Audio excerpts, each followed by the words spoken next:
Hello. Hi. Hello. Hello. Hi. This is FSP Live. I'm the Amelia one. My pronouns are she, they.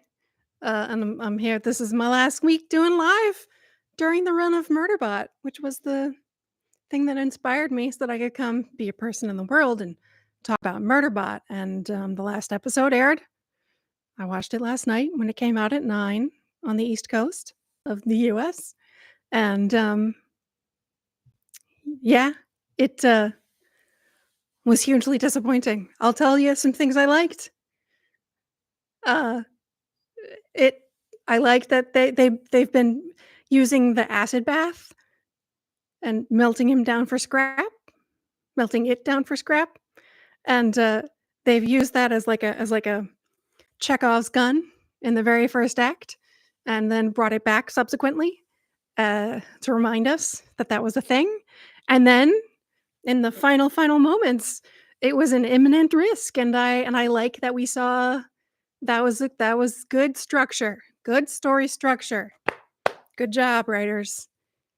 Um, what we did not see was other things that had been called back. So, like, there was the big tooth monster attack in the very first episode, and then in, like, episode 6, another tooth monster attack. I could have sworn they were gonna bring the tooth monster back a third time. Like, in the second to last episode, they would set up the Grey Chris people to be eaten by the tooth monster. Um, or the other thing that got called back in that same episode was Mensa and the mining drill. I thought they were gonna set it up that she was gonna use a mining drill to threaten the Grey Chris group. Nope, they just did it once, did it again, and then didn't know that the rule of 3 exists. Um, except they did because they used the acid bath as the Chekhov's gun, so they kinda know. Um, so I like the stakes. They showed what happens when they wipe Murderbot's memory, that it's not the same person anymore, that it's like a blank slate and a new person, and that's great. That was good. But I didn't like that they had to pad out the rest of the episode to show Prezok's team doing more stuff, and I like that they have set up this, like, shadow dynamic between Murderbot and Garathan, and in the end, they paid that off really thoroughly when Garathan downloads all of Murderbot's memories and then return them to it, and Garathan looks at Murderbot while that download is happening with this, like, "God, I understand you now. I know all of your stuff now." And that was a magnificent performance and a good way to pay off that shadow dynamic, that, like, instead of continuing to push back against each other, what you do is turn toward your shadow with kindness and compassion and offer to show it the ropes in its new habitat. And then your shadow tells you that it needs to go check the perimeter, and you're like, "Yeah, okay, do what you gotta do." As a free individual, like, that was good. I did not like that they put Marbot in a chartreuse green turtleneck. It is a point in the books that Martha Wells writes about explicitly that Murderbot chooses dark clothing. He gets a chance to choose clothing for the first time instead of being put in a uniform, and he chooses dark neutrals. They put him in a goddamn chartreuse turtleneck. It was incorrect. Uh, I didn't like that at the end, he is summarizing his experience, and in the book, what happens is the very end, he turns to and he says directly, "That is why I left you, Dr. Mensah. my favorite human, and you realize that this whole account has been its letter to Dr. Mensah explaining why it left. That's why I left you, Dr. Mensah, my favorite human. It's not that I know what I want. It's that I don't want to be told what I want. And it addresses her directly. And then it says, Murderbot, end message. And in the final episode, they did not do that. Where it addresses Dr. Mensah directly. It didn't do that. Hi, Christine. I'm glad you're back. I missed last week because I fell asleep. I went to take a nap at 1:00 and I woke up at 4:20. And I was like, well, it's too late now. Oops. This is the last week because last night was the final episode of Murderbot and it was heartily disappointing in a bunch of ways. Although there was some good stuff. There was some good stuff that made it worthwhile. But overall, no. So at the very end, I thought for sure what would happen is that's why I left you, Dr. Mensah, my favorite human. They would show Murderbot leaving and then Mensah waking up in the middle of the night, which they did do. And I was like, okay, they're doing this correctly. And I thought what would happen next is Murderbot or Mensah checks her messages. And there's a message she's reading from Murderbot that says, that's why I left you, Dr. Mensah, my favorite human. And she reacts to that message. I really wanted to see that. I thought that would be great. I thought this is going to be good. But instead, Mensah gets up in the middle of the night and she looks out the window and there's a transport leaving. They are at a port free commerce, a port where ships come and go all the time. And yet she gazes out this window with no reason to guess that Murderbot is on that transport. And she cries and nods. And that's what she should have been doing while reading Murderbot's message, addressed directly to her as its favorite human. Why didn't they just show her reading a message? They had to show her looking out a window at a random transport leaving, as if she would somehow magically know that Murderbot's on that particular transport. What was that? That was nothing. That was nothing. That was stupid. That was bad writing. So, those are my feelings about the last episode. It was not good. Yes! Robyn, thanks for introducing yourself more thoroughly. Yeah, Robyn is mini Amelia, mini Emily, even has been visibly mistaken for Emily. They actually don't look not alike. They have similarities that especially like with the mask on, the same blue hair so many times. Are you Emily? No, I'm Robyn. I'm helping her. So, yeah. Yeah. Yeah, find Robyn on Instagram and stuff. And she also writes for the newsletter. I don't know, can you put Emily's newsletter information in the chat also, Robyn? I also write for the newsletter sometimes. Honestly, I have brain fog, so yes, I get my own name mixed up with and my grandmother used to go Emily, which and we were like, "Ha ha, you don't know which one's which." And she's like, "No, I know which one's which, just the words don't come out, and when you get older, you'll understand." And I now completely understand, and I think about that all the time when I'm calling my dogs, "Say, let's whichever dog you are."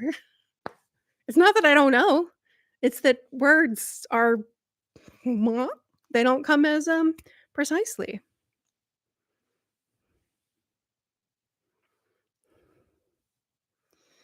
And yes, of course, Christine would be working with Emily's vestigial toe which is my primary role. I mean, when I introduce myself as the Amelia one, what I mean is that on my look, we have an LLC that to which like book royalty payments go to the LLC. And then I get paid a salary out of the LLC that is comes from right. So my official job title of the LLC, I think Emily is something like all uber ruler spaghetti monster person. It's something about being the high and mighty. And my title is the Amelia one. That's my official title according to government records, because that is truly my name. Our parents claim that my mother named my sister and my father named me. That's the story we were told. That separately and independently, my mother came up with Emily and my father came up with Amelia, and that my grandmother and our brother contrived after Emily was born. We don't care what they call the second one, but we'll call her Amy. My grandmother called me Amy for a lot of childhood. My brother never once ever called me Amy. And yeah, that's the name story. They joke that they almost called us Trixie and Bubbles, but that's probably not true. It's probably just a joke. Other options bantered around were Kibbles and Bits. So, yeah. So reflecting on Murderbot, um, lots of bad writing, lots of bad choices in terms of missed opportunities, um, and that was, oh man, she could have stopped Murderbot leaving if only she knew for an extra gut punch. I mean, spaghetti and meatballs was also on the table. That's not wrong. Um, the extra gut punch of she could have stopped Murderbot from leaving. Um, I don't think she could. Well, first of all, Murderbot leaves in the middle of the night because it knows the humans are sleeping and distracted, and that's when it leaves. Because Murderbot is smart. So Murderbot leaves when no one will notice. That was the whole point. But in this version, Garothin gets up. And I don't mind that Garothin gets up and talks to Murderbot. I I they did the shadow thing. They did exactly look, we haven't recorded the shadow episode yet. It's coming. But the but they did the appropriate correct shadow thing, which kind of like they spent the whole series setting that up and they paid it off correctly. I didn't think it was very well written. I thought it was beautifully performed. Um and so it was not trash writing, it was just meh writing, because if a good performance can save it, then good enough for TV, I guess. Uh You know what was great about Murderbot, though? The score, the musical score, the background music. I bought it on Bandcamp, and you can too. It's by Amanda Jones, who is a composer, who is a singer-songwriter, apparently, according to her bio, and also has, like, a certificate from Berklee College of Music in television and film scoring, and it's a great score. I was gonna go into a lot of detail about that. I've listened to it dozens of times now, and the tightness, the tight-knit use of motives is really smart and really economical and elegant in all the composition, and that last 3.5-ish minutes of the very last episode where Murderbot is this it starts with the um, Garothin getting up and talking to Murderbot before it leaves, and ends at the very end um, with 5 seconds of silence at the end of the track, which you don't have to put, right? Silence at the end of the track. Ordinarily, the track goes to the end and then it cuts off with maybe a second and a half of silence. But because there was 5 seconds of silence at the end, I knew that it was going to do the Murderbot end message in those last final seconds, which doesn't even make any sense because he didn't leave a message. It didn't leave a message. It didn't leave a message. Murderbot and message. It didn't leave a message. What was the message? Was the message to us, the audience? Who? Murderbot and message. And they could have just shown Mensa reading a message and it would have been better. And they could have dressed Murderbot in a goddamn hoodie. A black or dark gray hoodie, because it's explicitly described in the books. Oh, also what's explicit in the books is that the letter that it leaves for Mensa comes up and is very important in the most recent of the books. It really matters that Murderbot wrote that letter to Mensa. It really matters for the story in future books that it left a message. It didn't just walk away, it left a message because the quality and the compelling, like, emotional narrative that especially because he spends the whole entire series talking about storytelling and that he's gonna write his own story.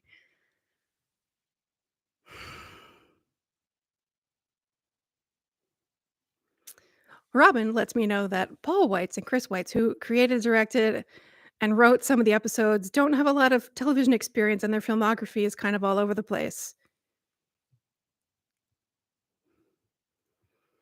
I mean, that explains it if they're just not very good at it, not very experienced at it. It's disappointing that they were the ones who I mean, they did an okay job. It was okay. Nutty Professor sequel is on there. Wow. Okay. Thanks for letting us for making that part of the conversation, Robyn. That's really interesting. 'Cause it was awkward and it was not great. It had some good things. It did. But to end the whole thing with Murderbot and message and not have set it up as a message. Look, I've written academic writing. I've written a dissertation and a bunch of papers and a bunch of like journal articles for like academic, you know, journals. And I've co-written one book. And my role in co-writing that book was making sure Emily understood that there was content and information that people didn't just magically know and take for granted, and that we had to write to an audience of people who didn't have her intuition, and to write piles and piles of shitty first drafts. I am great at churning out a quantity of not so great writing, right? And then Emily turns it into real writing.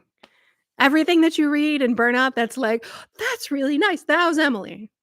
I mean, we both touched every sentence in that book. We wrote it together for sure, but, like, the polished one who knows about writing is Emily. So, like, I can't say that I could have done better, but I know enough about how to write that I know that you need to keep an internal, consistent logic system. If you end the whole thing with Murderbot and message, there needs to have been a message. If in the books, in the story, and you wanna, like, keep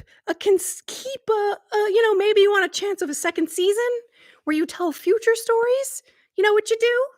You make sure that really important stuff from the first story sets up the stuff in future stories. I know that when you do a thing once and then you bring it back again about 2/3 of the way through, that thing needs to come back at the end too. That's how you make it satisfying. And, like, maybe they intended that and they couldn't afford it or, like, whatever, but it turned out very disappointing and bland and less effective. And adaptation is a whole nother honestly, they did not do much adaptation. And here's the really disappointing thing, is that almost everything they did with the adaptation made it worse. The only thing that improved upon the storytelling is the casting and the performances. The cast and the performances. I was not a fan of, um, Alexander Skarsgård being Murderbot. I am now a fan of Alexander Skarsgård as Murderbot. I think that he did an amazing job. I think that he was really good. I think it was a really great performance, and I thought it was great, and I thought Noma Dumezweni was perfection, and David Dastmalchian, if that's how you pronounce it, as Garothin, went further and did more and was more interesting than the character the book has time to be, which I think was the point. I thought Pinley was not the best, but she got the, like, you know, ragey lawyer thing. She captured that energy, or they captured that energy. They go by they, them pronouns. I don't know if the actor does, but the character does from the wiki. The concept art for the show was created by Tommy Arnold, who designed the book covers for Locked Tomb series by Tamsin Muir. I don't know that series. So along with the performances and the casting, the musical score. And I was gonna go deep. I bought the score and I listened to it and it was like, "Mwah," and I don't have the energy. Lesbian necromancers in space! Uh, okay. Oh, I thought the art design was really good. Oh, the answer to Emily's question. Do you want to write a book about autism?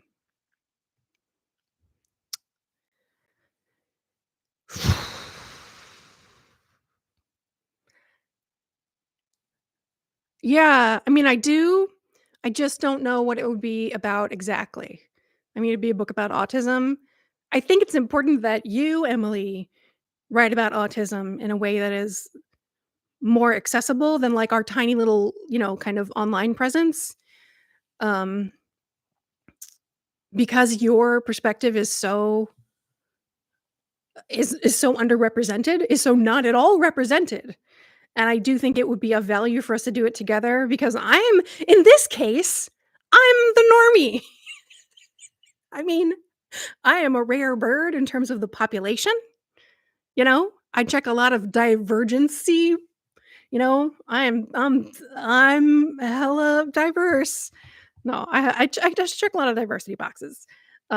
Being non-binary and autistic and fat, like, I don't conform to the socially constructed ideal. Not even close. Not even close. I'm very bizarre. Uh, but compared to me, you are an oddball within the smallest community that we are part of. So, yeah.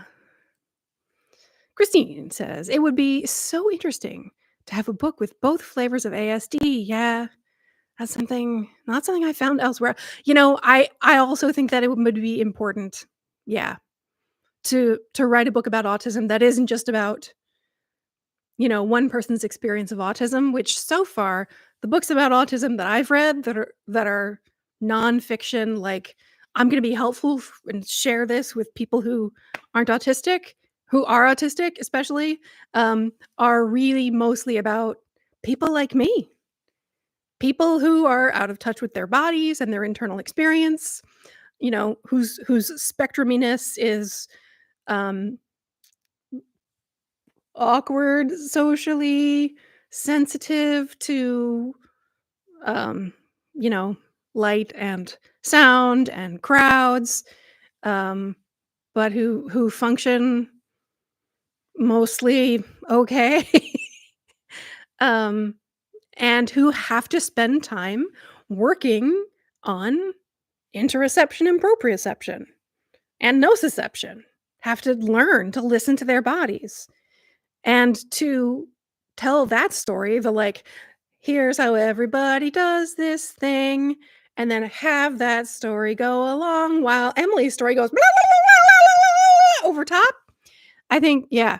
I think that's if we write an autism book, that's what it should be about. Does that I don't know if Emily's still but if we do write an autism book, it should be I think it should be like that. And again, how we would split that work up is I will write piles and piles of shitty first draft.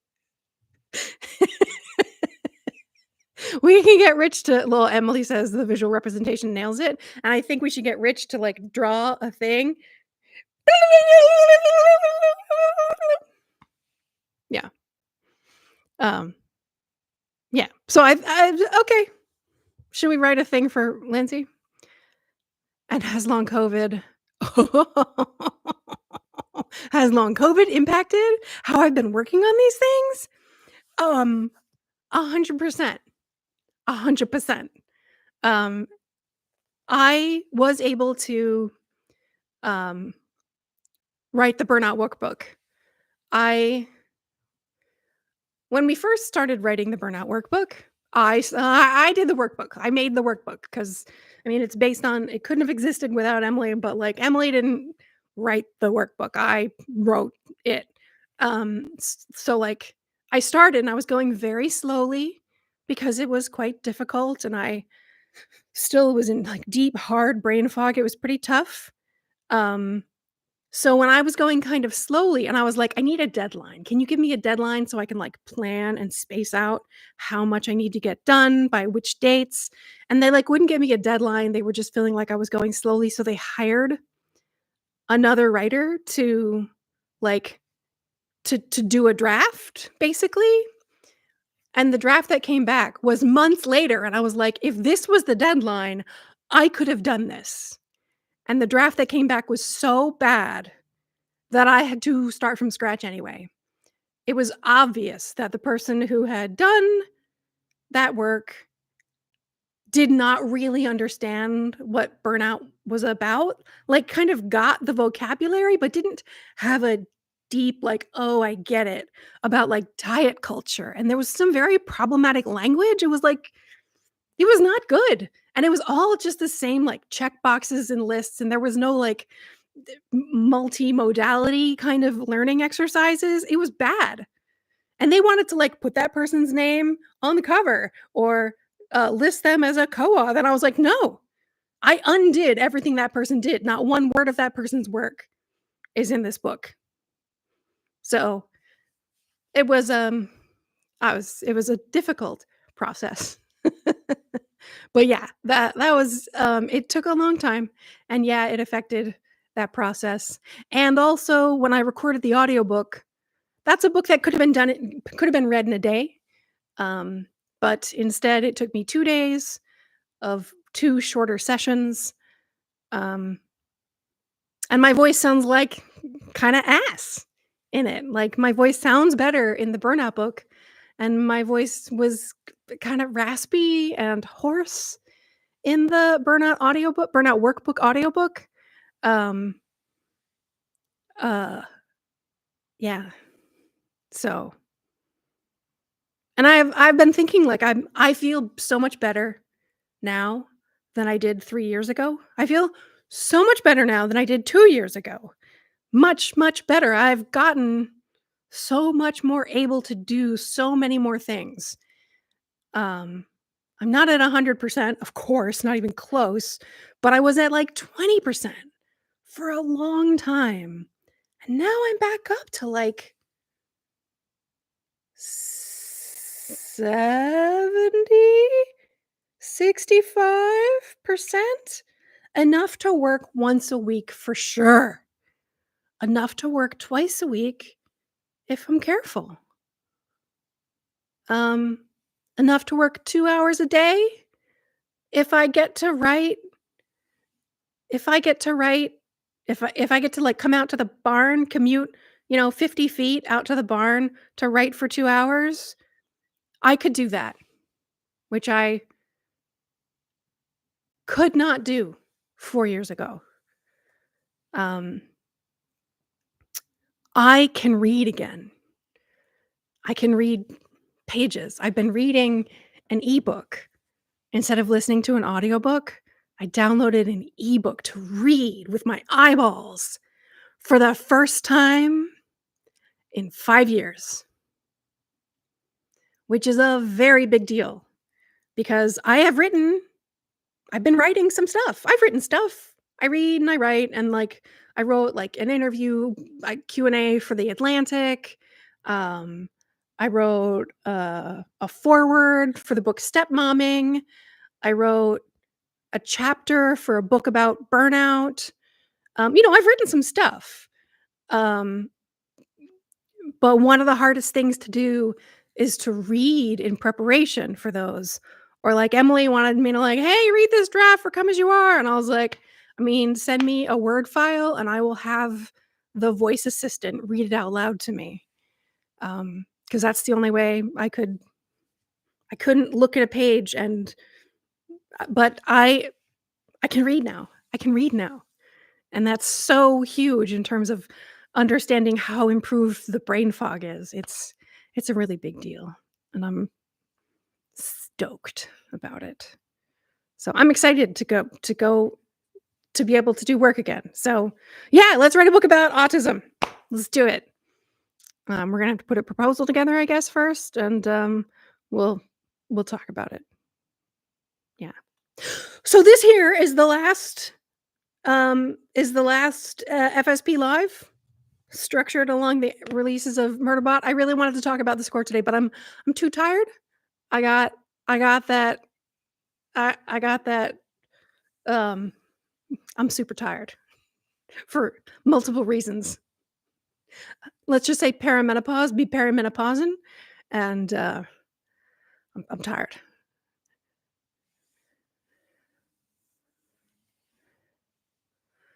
I'll write help with the workbook this time. Oh, Robyn, if they had hired you, that would have made my life easier. That would have made my life easier. They didn't hire me. This week's podcast. What was this week?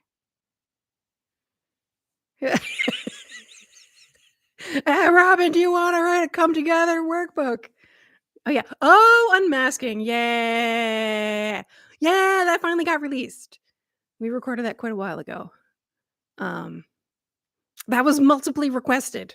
We got multiple. Oh, also, after the thing, the episode about Amelia struggles with pride came out, we got a bunch of very, very nice messages about how welcome I was and stuff.